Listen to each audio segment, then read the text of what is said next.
Well, the landscape of college athletics continues to change. The House settlement has sent ripples across the country, and programs are forming plans with how they move forward with new revenue sharing and roster limits. Today we spoke with Texas A&M Athletic Director Trev Alberts on what the Aggies' plans are. And we bring in our senior A&M sports writer Travis Brown, who's been extensively reporting on this case. Travis, we know roster limits are changing, and Texas A&M is deciding now to fully fund more scholarships. But what did we learn from Trev Alberts today on where this money is actually coming from?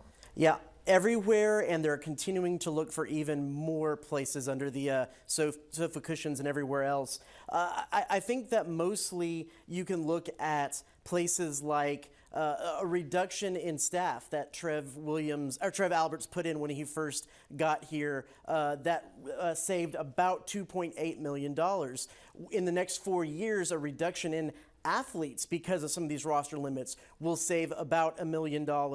And then they're not going to continue Alston payments, which are for educational related instances, educational related things that athletes need. Those are about $1.8 million a year. A&M is not going to make those anymore. That's going to save some money. They are going to add some line items from the 12th Man Foundation to the tune of another additional $5 million a year. And then the new deal with Playfly, a multimedia rights partner, that will be at about $12.5 million extra a year. But then there's also ideas of if they're going to add a 9th game to the SEC conference slate in football, and what additional revenue from the SEC and the college football playoff will come in, will just add to that pot of money that they can give in revenue sharing and scholarships. So Travis, with this revenue sharing, there's a cap of $20.5 million. What do we know about how they're going to distribute this money to the athletes? Sure, it's going to come in revenue sharing from to football. It'll also come in scholarships.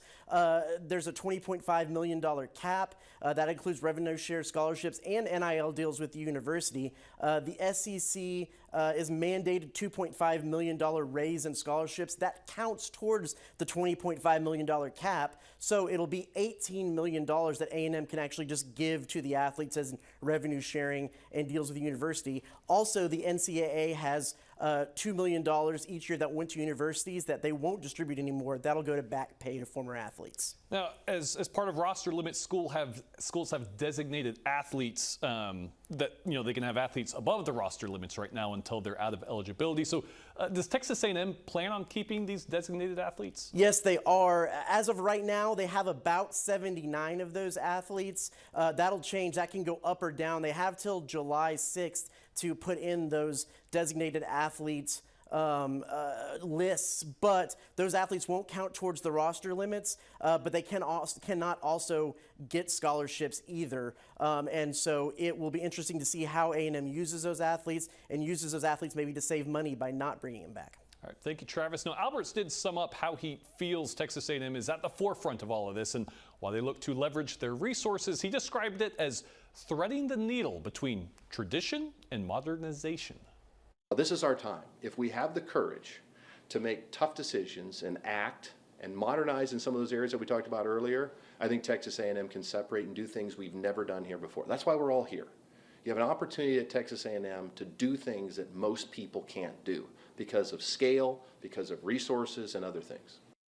And you can listen to the rest of Trev Alberts and read Travis's story up there on this House settlement up on